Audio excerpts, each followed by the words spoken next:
থানায় এসে পুলিশ যখন দীপাকে লকআপে ঢোকাচ্ছিল, দীপা তখন খুব জোরে জোরে হাসছিল।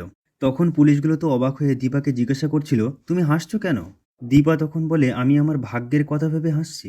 এরকম মজার ব্যাপার আগে কখনো আমার সঙ্গে ঘটেনি তো, তাই হাসছি।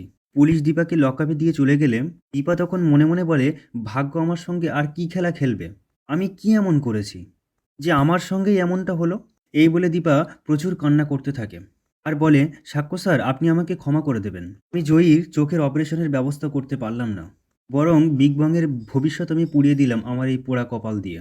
তখনই একটি পুলিশ এসে দীপাকে খুব বকাবকি করতে থাকে আর বলে যে, কি শুরু করেছেন আপনি? একবার হাসছেন, একবার কাঁদছেন, আমাদের কাজটা আমাদের করতে দিন। দীপা তখন বলে, দরকার পড়লে আপনারা সিসিটিভি ফুটেজ চেক করুন, তাহলেই তো প্রমাণ হয়ে যাবে যে আমি চুরি করিনি।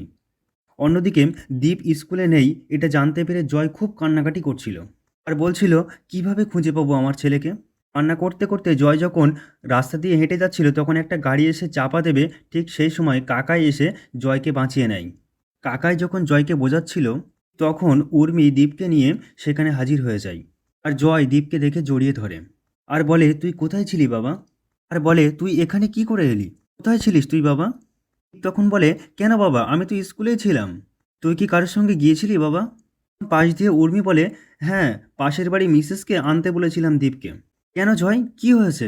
এদিকে সূর্য তো দীপার লকআপের সামনে চলে আসে আর ঠিক তখনই সোনা সূর্যকে ফোন করে জানায় যে আর ওর অবস্থা ভালো না। সূর্য তখন বলে, তুমি কোনো চিন্তা করো না মা, আমি কাজ শেষ হলে তোমার কাছে ফিরে আসব। তখন সোনা বলে, বাবা তুমি কি মায়ের কাছে গিয়েছো? সূর্য তখন সোনাকে বলে, দেখো অলি, তুমি যথেষ্ট বড় হয়েছো, তুমি চারুকে সামলে নাও, আমি কাজ শেষ হলে তোমার কাছে আসবো। এই বলে সূর্য ফোনটি তখন কেটে দেয়। অলি তখন সূর্যকে আবার মেসেজ করে আর বলে, বাবা, চারুর জ্ঞান ফিরছে না।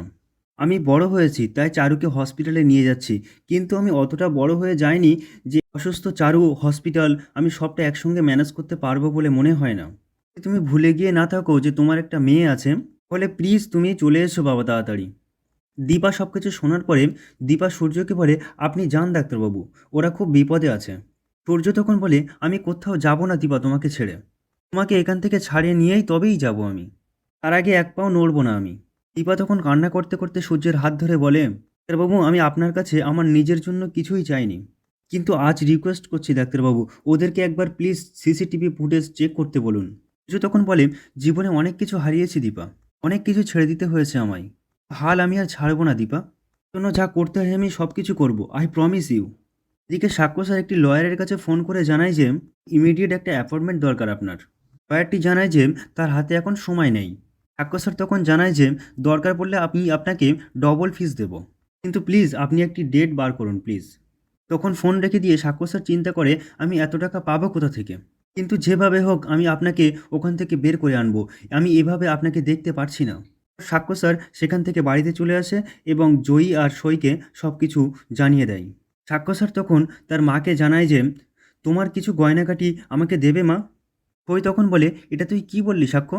তোর তো এত খারাপ সময় গেছে, তখন তো তুই আমার কাছে কিছুই চাসনি, আজকে তুই এত ব্যাকুল হয়ে চাইছিস? চিন্তা করিস না, আমার কাছে যা আছে আমি সব তোকে দিয়ে দেবো।